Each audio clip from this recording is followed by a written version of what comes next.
আসসালামু আলাইকুম ওয়া রাহমাতুল্লাহি ওয়া বারাকাতুহু। আলহামদুলিল্লাহ ওয়াসসালাতু ওয়াসসালামু আলা রাসূলিল্লাহ। এখন যে বিষয়বস্তুর উপর আলোচনা হবে সেটা হচ্ছে এই যে নেকির কাজ আল্লাহ তাআলার সন্তুষ্ট ছাড়া অন্য কারো সন্তুষ্টির জন্য করা যাবে না। যদি করি সেটা শিরক হবে।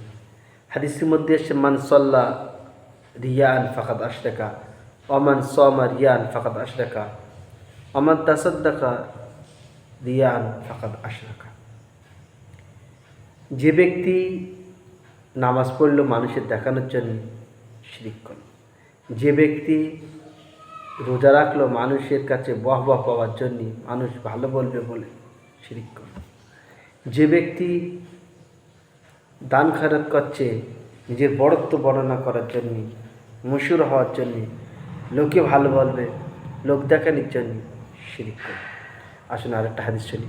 আন আব্দুল্লাহ ইবনে কায়েস খাযাই রাদিয়াল্লাহু তাআলা আনহু আন্না রাসূলুল্লাহ সাল্লাল্লাহু আলাইহি ওয়াসাল্লাম قال মান কামা রিয়াআন ওয়া সুমাতান লাম ইয়াজাল ফি মাকতিল্লাহি হাত্তা ইয়াজলিস।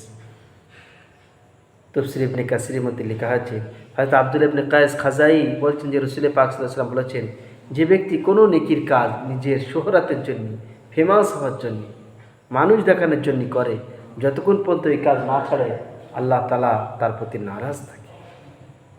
আল্লাহ তাআলা এই বিষয়ে আমাদেরকে সচেতন হওয়ার তৌফিক দান করুন। বর্তমানে দেখেন